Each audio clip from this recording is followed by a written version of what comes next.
다 때려치우고 싶다는 생각 해보신 적 있으신가요? 더 이상 열심히 할 수가 없는데 포기하면 안 된다는 말도 지겹고, 의욕은 이미 바닥인데 의욕이 없다는 것 자체가 또 죄책감이 되는 그 악순환. 주변에서는 말합니다. 조금만 더 버텨봐. 포기하는 게 지는 거야. 근데 솔직히 말씀드릴게요. 그 말이 오히려 더 숨막히지 않으셨나요? 오늘은 쇼펜하우어의 이야기를 해드리려고 합니다. 그는 포기에 대해 의외의 말을 했습니다. 내려놓는 것이 때로는 더 자유롭게 해준다고. 쇼펜하우어의 철학에서 가장 의외의 부분이 있습니다. 그것은 체념입니다. 그는 세상의 본질이 고통이라고 했습니다. 욕망이 있으면 고통이 생기고 욕망이 채워지면 권태가 생기고 그 사이를 끊임없이 오간다고요. 그렇다면 그 고통에서 벗어날 방법은 무엇일까요? 쇼펜하우어는 체념이라고 했습니다. 욕망을 억누르는 게 아니라 욕망을 바라보고 내려놓는 것입니다. 그것이 나약함이 아니라 오히려 의지의 속박에서 벗어나는 용기라고 그는 말했습니다. 포기가 패배가 아니라 자유일 수 있다는 것이죠. 쇼펜하우어가 말하는 체념은 포기와 다릅니다. 일반적인 포기는 할 수 없으니까 그만두는 것입니다. 하지만 쇼펜하우어의 체념은 다릅니다. 할 수 있지만 그 결과에 더 이상 집착하지 않기로 선택하는 것입니다. 예를 들어볼게요. 승진에 집착하며 지쳐있는 사람이 있습니다. 그 집착을 내려놓는 것이 포기일까요? 쇼펜하우어는 아니라고 합니다. 그것은 승진이라는 욕망이 자신을 지배하도록 허용하지 않겠다는 선택입니다. 일은 계속할 수 있습니다. 하지만 그 결과가 자신의 행복을 결정하도록 두지 않겠다는 것. 그것이 체념입니다. 포기하고 싶다는 느낌이 왔을 때 그것은 의지가 당신에게 경보를 보내는 것일 수 있습니다.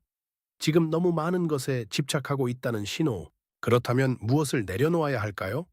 쇼펜하우어의 답은 명확합니다. 결과에 대한 집착을 내려놓으라는 것입니다.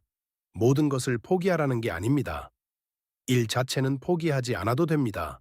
관계 자체는 포기하지 않아도 됩니다. 내려놓아야 할 것은 그 결과가 자신의 가치를 결정한다는 생각입니다. 인정받아야 한다는 집착, 반드시 성공해야 한다는 압박, 모든 것을 완벽하게 해야 한다는 의무감. 그것들을 내려놓으면 어떻게 될까요? 일이 사라지는 게 아닙니다. 하지만 그 일을 대하는 무게가 달라집니다. 결과에 흔들리지 않고 지금 이 과정에 집중할 수 있게 됩니다. 쇼펜하우어는 말했습니다. 욕망에서 자유로워질 때 비로소 순수하게 볼 수 있다고. 인정에 집착하지 않을 때 오히려 더 잘할 수 있게 된다는 역설입니다. 쇼펜하우어는 체념 이후에 무엇이 오는지도 이야기했습니다. 욕망에서 잠시 벗어날 때 세상이 다르게 보이기 시작한다고 했습니다.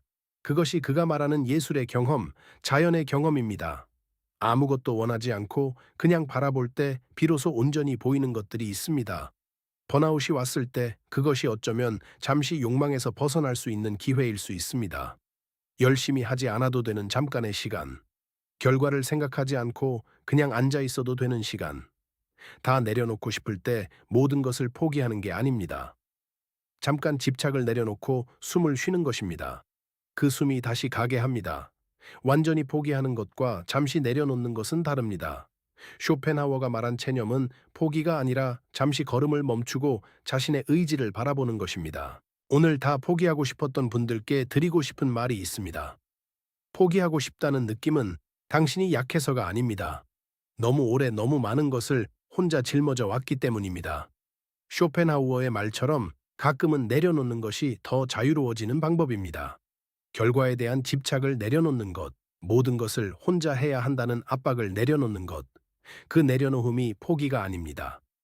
잠시 숨을 쉬는 것입니다. 그 숨이 다시 걷게 합니다. 비슷한 이야기가 필요하다면 구독 버튼 한번 눌러주시면 큰 힘이 됩니다. 앞으로도 이런 철학 이야기를 계속 나누겠습니다. 오늘 밤도 수고하셨습니다.